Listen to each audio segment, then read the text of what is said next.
Okey, selamat datang saya ucapkan kepada rakan-rakan dan kepada pencara yang saya sayangi. Okay, hari ini saya akan membentangkan tentang komponen beberapa satu komponen yang berada dalam tajuk pembentukan kata, iaitu kata terbitan. Okey. Okey, apa itu kata terbitan? Okey, kata terbitan ini adalah kata yang menerima imbuhan bagi membentuk kata nama, kata kerja dan maafkan saya, dan kata adjektif. Jadi kata imbuhan ini mempunyai beberapa adik-beradik dalam dia, iaitu kita ada kata terbitan awalan, kata terbitan akhiran, kata terbitan apitan, dan kata terbitan sisipan. Jadi apa itu kata terbitan awalan?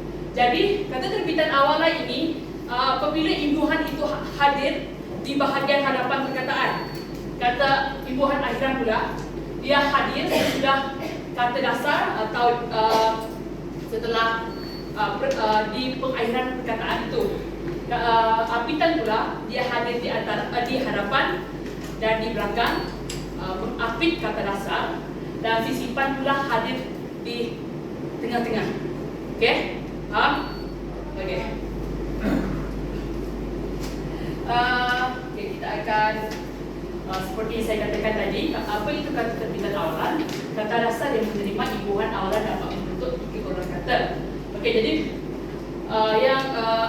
golongan kata pertama itu awalan kata nama yang terdiri daripada per, pen, juru, ke, maha, kata, pra, sub, supra, eka, dwi, enti, pro. Awalan kata kerja pula terdiri daripada ber, ter, men, memper, di, dan diper. Awalan kata adjektif pula terdiri daripada ter dan se. Okey, kita akan lihat contoh. Okey. Untuk contoh imbuhan pen, okey, kita nampak tari kat sini kan? Tapi apabila perkataan tari ini diimbuhkan atau menambah perkataan imbuhan, perkataan di akan bertukar menjadi n. Jadi dia akan menjadi penari. Sebab itu pen, di akan bertukar menjadi n. Okey. Untuk perkataan pula, lari menjadi pelari, per, asap menjadi perasap, juru, okey, wang menjadi juruwang, maha, raja menjadi maharaja, tata, bahasa menjadi tata bahasa, pra, sekolah menjadi prasekolah, sub, topik menjadi subtopik, supra, kelas menjadi supra kelas,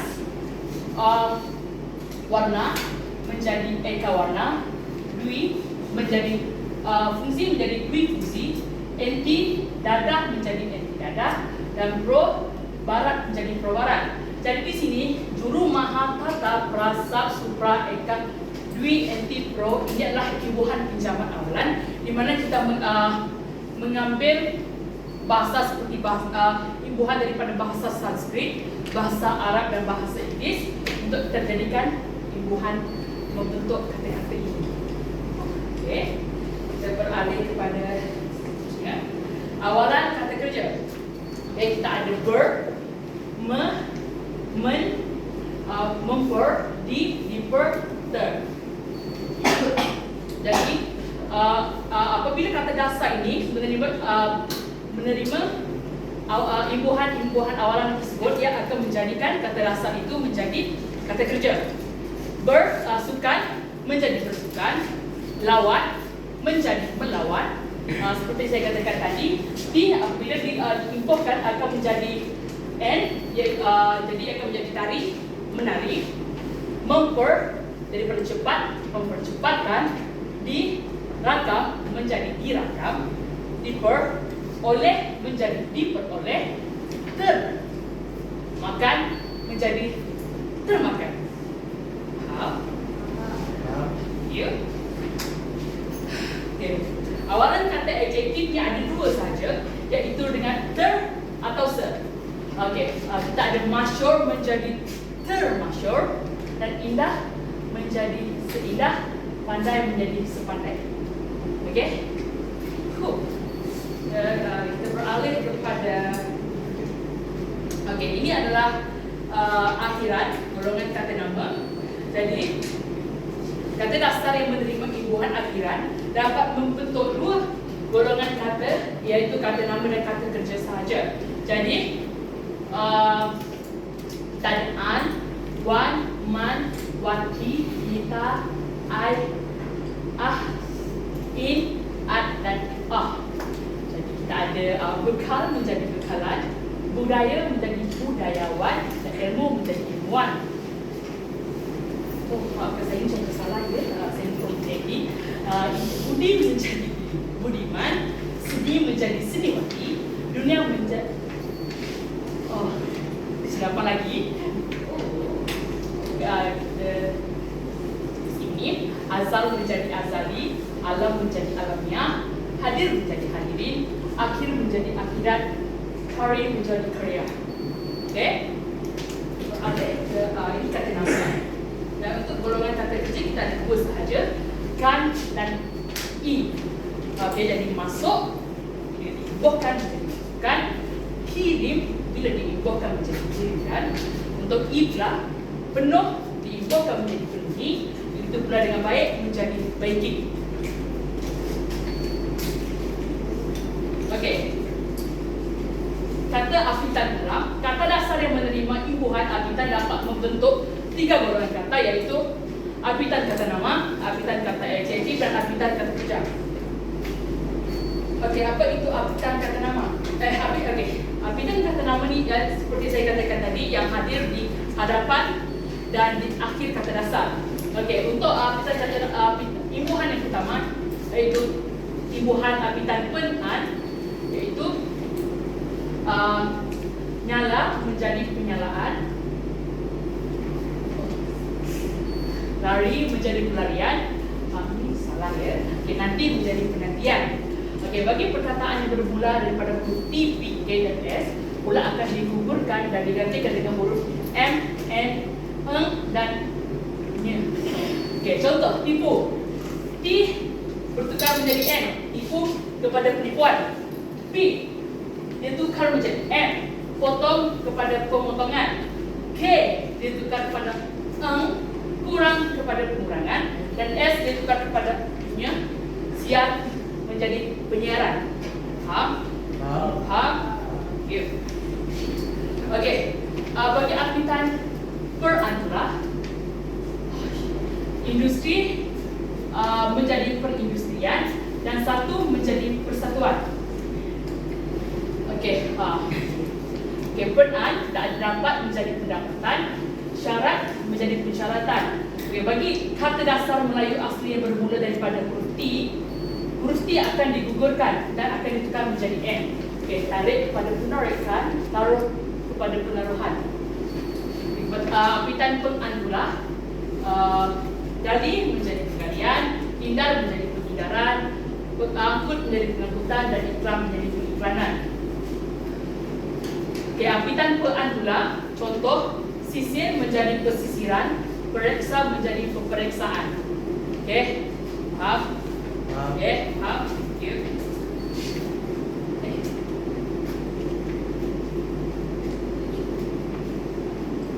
Okey, afitan kata kerja, kita ada mekan. Contoh bagi perkataan mekan, main memainkan, luka melukakan. Afitan dikan atau di, afitan dikan dan di ini digunakan dalam bentuk ayat pasif. Okay, kita akan jumpa imbuhan ini apabila kita menukarkan ayat aktif kepada ayat pasif. Jadi ini adalah contoh ayat aktif. Kerajaan memperuntukkan 15,000 kepada kampung kami bagi tujuan pembangunan kampung. Okay, apabila ditukarkan kepada ayat pasif pula, 15,000 telah diperuntukkan oleh kerajaan kepada kampung kami bagi tujuan pembangunan. Okey, jadi kita akan jumpa ni dekat ayat berlakunya proses penukaran ayat aktif kepada ayat pasif. Okey. Afitan memper-i. Contoh teringat. Okey, kita nampak kat sini dia dia bertukar menjadi kita gugurkan T dan kita ambil ingat sahaja. Jadi teringat menjadi memperingati. Bagi apitan pengan pula, apitan pengan boleh digabungkan dengan kata dasar yang hanya mempunyai satu suku kata seperti bob, sah dan lain-lain. Okey, contoh saya ambil bob bila diimbuhkan menjadi pengumuman, sah menjadi pengesahan dan jam menjadi pengecaman. Okey. Bagi contoh berpan pula, pandu menjadi berpandukan, sulan menjadi bersulakan. Habitan beran, kejar menjadi berkejaran, panjang menjadi berpanjangan. Sebenarnya BER ya, saya tertinggal R. Jadi habitan memperkan pula, contoh bahas memperbahaskan, dengar memperdengarkan. Habitan kean, contoh curi kecurian, panas menjadi kepanasan. Habitan diperkan pula, contoh sedar dipersedahkan, tunjuk dipertunjukkan. Habitan dipergi pula, teringat dan menjadi diperingati. Habitan kata adjektif, habitan kean. Habitan kean boleh digunakan untuk menerangkan sifat atau hal dalam sesuatu kata, rasa tersebut. Macam contoh Melayu, kita nak terangkan sifat Melayu itu, dia akan menjadi kemelayuan. Dan anak-anak, menerangkan sifat anak-anak itu akan menjadi keanak-anakan. Okey, ini adalah untuk kata terbitan yang terakhir, iaitu kata terbitan sisipan. Jadi kata dasar yang menerima imbuhan sisipan dapat membentuk dua golongan kata, iaitu kata nama dan kata adjektif. Imbuhan sisipan tidak lagi produktif dalam pembentukan kata bahasa Melayu. Okey, sebab dia tak produktif lagi, sebab dia agak rumit digunakan untuk membentuk kata masa kini. Jadi sisipan ini kurang digunakan. Okey, orang gunakan zaman dulu. Antara contohnya sisipan EL, contohnya tunjuk menjadi terunjuk. Sisipan ER, kuping menjadi kuping. Sisipan EM, contoh gelap menjadi gemerlap. Untuk sisipan kata adjektif pula, sisipan L, contoh gembung, apabila ditambah dengan EL menjadi gelembung.